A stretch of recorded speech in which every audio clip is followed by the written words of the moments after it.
5 seconds.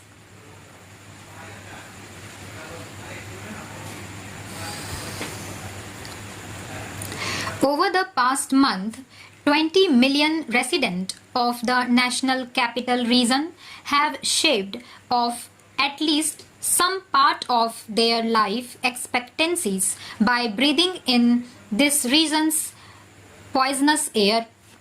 Not only is this one of the most pressing public health disasters of our time, it can also chokehold major initiatives of this government such as the Make in India campaign and the ease of doing business rankings being promoted internationally. Which rational international player would want to put his or her health in risk to come to the most polluted place on earth to do business? Air quality index measures the concentration of fine particulate matter in the air.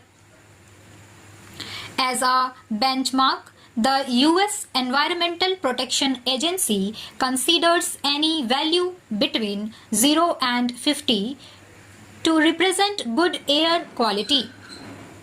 But this season areas in the NCR have been record-breaking values of as high as 1000 on the index, 20 times the prescribed limit for dignified human existence. What makes PM 2.5 particles extremely dangerous is their cancerous ability to penetrate the human body and stick onto the insides of the lungs. In my own experience, 1 in 5 people at my company in Gurgaon have reported sick within a week alone. My child's school had to be closed as a precaution. When it did reopen, the setting of mask-clad children in smoke made the school seem less like a place of study. As a parent, I feel awful that my child has to breathe this air because I made Delhi my home. As much as 100 immediate deaths would rightfully demand national attention as a disastrous, millions of slow deaths from an even more urgent disaster. What is making this problem invincible? A large part of the answer ties into Delhi's geography.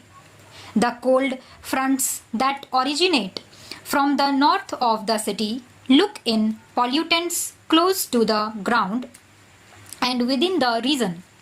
Lack of wind speed and low temperatures stagnate and solidify the pollutants that intensifies their effect. It is as if you kept releasing pollutants inside a house with very poor ventilation. According to a recent study carried out by IIT Kanpur, the mix of sources responsible for PM 2.5 changes seasonally in the region. In winters, vehicular emissions account for 25% of PM 2.5. 30% is accounted for by others. Long-term strategies need to be implemented to prevent this from becoming a matter of annual recurrence. Here is how that can be done. First, by the creation and institutionalization of independent task force not directly answerable to either Delhi or central governments. Such a task force should be singularly responsible for and have the authority to enforce measures to manage air pollution in the region. Policy makers often tend to pass the buck onto each other when they are not directly responsible for a project or have interlayered responsibilities.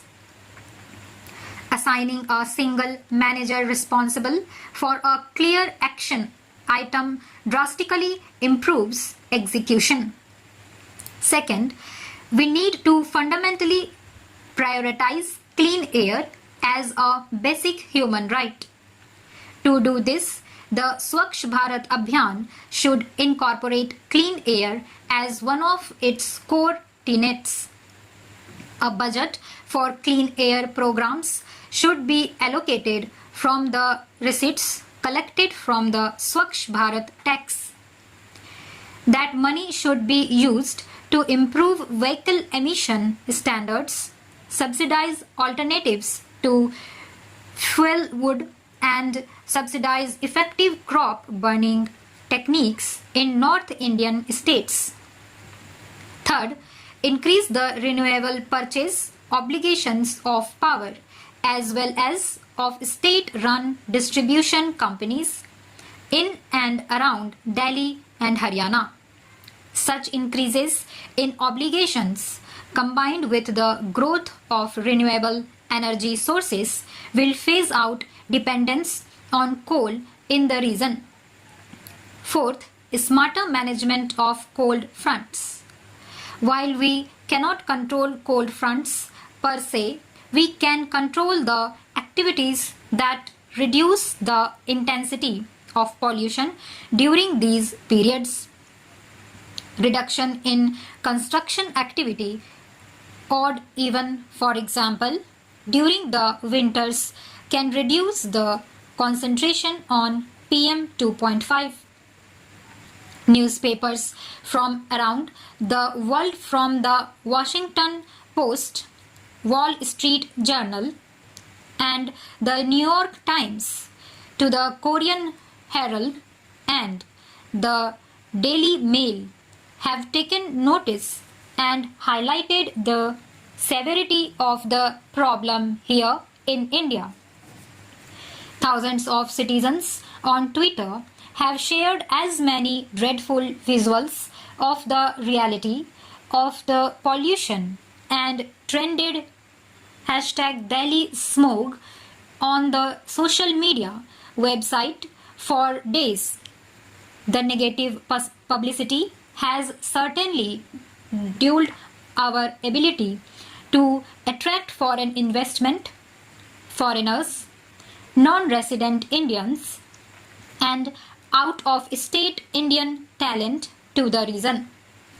This crisis imposes costs on society as a whole as well on the progressive policies that we hope will deliver to us a better economic future. At the base level, the state needs to provide the most basic of human rights, clean air to breathe. Without this, the economic development vision will not have much meaning to the people of the country. The state should make clear policy in this regard to safeguard the health of the people at the earliest possible time. Stop.